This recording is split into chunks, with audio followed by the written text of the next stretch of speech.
Hello everyone, I just want to say before this video begins, that everything said in this video is based off of true events, and at times I give my opinion, but I'm not stating that my opinions are the truth of what took place. I'm merely saying what I believe, and not what is facts. Okay, now let's get into the story. The Werewolf of Ansbach is one of the most captivating and chilling tales to emerge from the late 17th century. Nestled in the heart of Bavaria, the town of Ansbach was thrown into a state of terror when a series of brutal attacks were attributed to a supernatural creature, a werewolf. Unlike many werewolf legends that are purely mythological, the events in Ansbach are based on real incidents that terrified the community, leading them to believe they were facing a genuine supernatural threat. This story is a rich blend of historical facts, eerie incidents, and the deep-seated fears of a community convinced of the existence of a werewolf among them. Ansbach, a small town in Bavaria, was part of the Holy Roman Empire during the 17th century.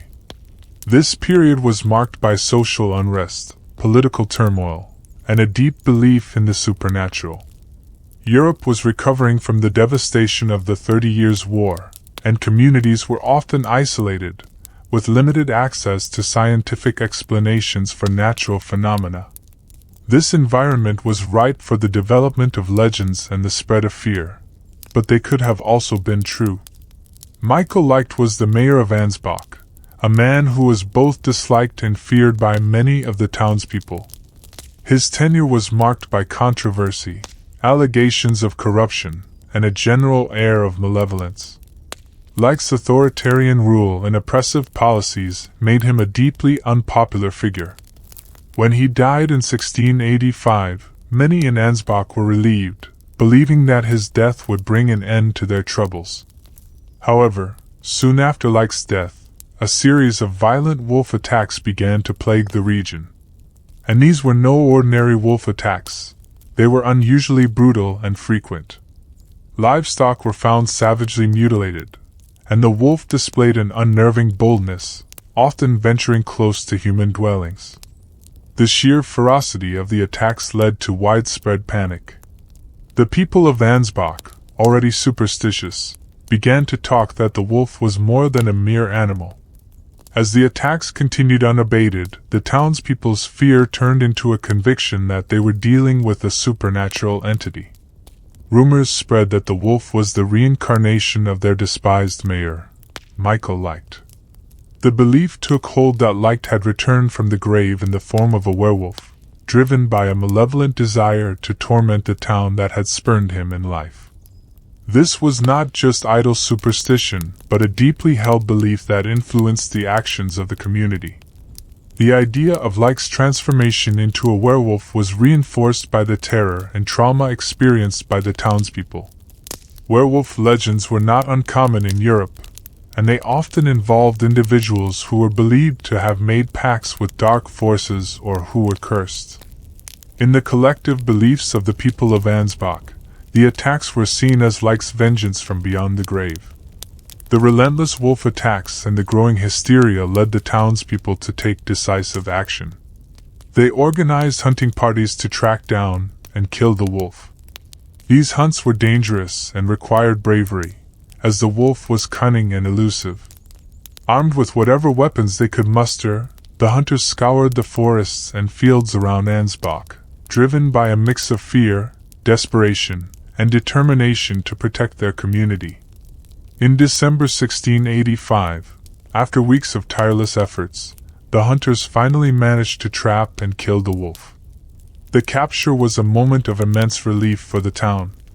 The wolf was brought back to Ansbach, and it was clear that this was no ordinary creature.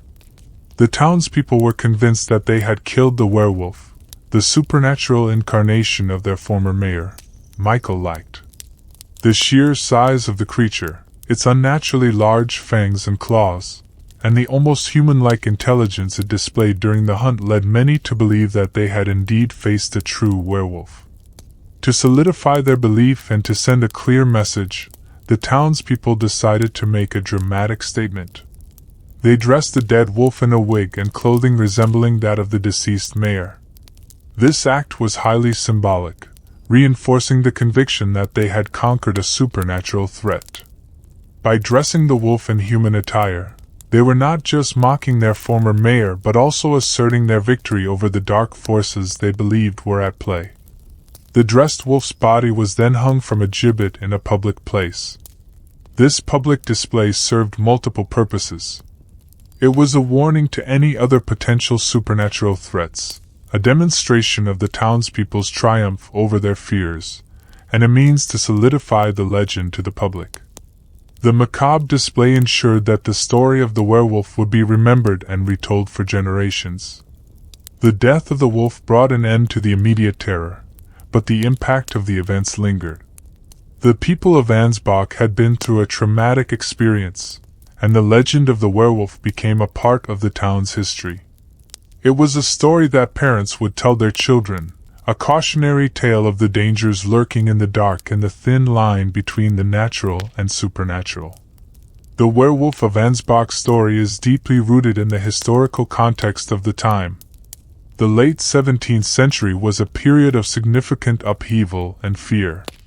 The 30 Years' War had devastated much of Europe, leading to social and economic instability. In such an environment, it was not uncommon for communities to turn to supernatural explanations for the challenges they faced. And I believe that the supernatural events were in fact real. But the heck with my thoughts, what are your thoughts? Do you believe that the people of Ansbach was actually dealing with a werewolf, one that was the reincarnation of their dead mayor or possibly someone else? Or do you think that it was all in their heads, and it was just superstition? Let me know in the comments section your actual thoughts on the Werewolf of Ansbach. And until I upload another video for your entertainment, thank you for watching, and may God bless you and your families.